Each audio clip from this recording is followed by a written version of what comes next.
Hello everyone, मैं हूं नासिर और आज मैं आपको एक बड़ा इंटरेस्टिंग किस्सा सुनाने वाला हूं। फिल्म है आनंद, जो आई थी 1971 में। आई एम श्योर आप सब इस फिल्म के बारे में जानते हैं, इसे देखा होगा। बहुत कमाल की फिल्म थी। इसे डायरेक्ट किया था ऋषिकेश मुखर्जी साहब ने, रिटन बाय गुलजार साहब, स्टारिंग अमिताभ बच्चन, राजेश खन्ना, सुनीता सन्याल, रमेश देव, सीमा देव, दुर्गा खोटे, Lalita Pawar end of course मेरे फादर जॉनी वॉकर। अब आनंद अगर आप लोगों को याद होगी तो क्या कहेंगे इसे? कॉमेडी कहेंगे, ट्रेजेडी कहेंगे? बिकॉज ये फिल्म ऐसी है कि ये जब आप इसे देखते हो तो हंसी के साथ साथ आंखों में आंसू भी आ जाते हैं, और आंसू के साथ साथ कभी कभी चेहरे पे मुस्कुराहट भी आ जाती है। That was the beauty of Anand. तो और इस फिल्म में डैडी का जो रोल था मुरारी लाल, आप सब उस नाम से जानते, लेकिन उनका नाम मुरारी लाल नहीं था। उनका नाम कुछ और था पिक्चर में, रियल नेम जो कैरेक्टर का था। जैसे वो मिलता है राजेश खन्ना से रोड पे, अरे मुरारी लाल कहाँ जा रहे हो, एंड ऑल दैट सीन जो कितना सारा वायरल हो रहा है आजकल।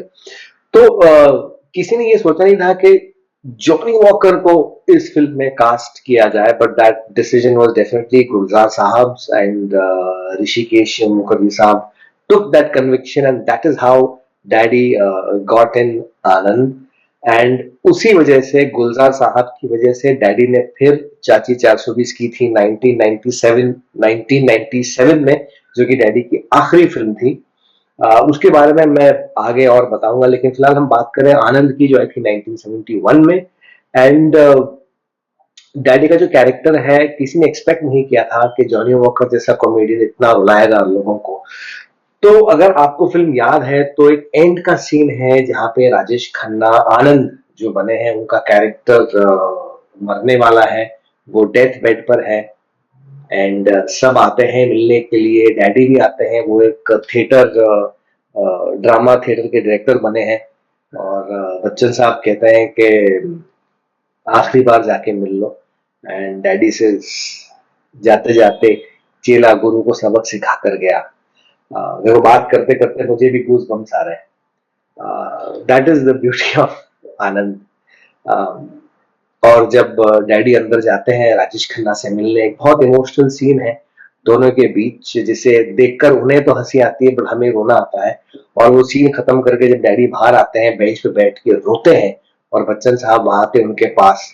तो इस पर्टिकुलर सीन के बारे में मैं कुछ कहना चाहूंगा।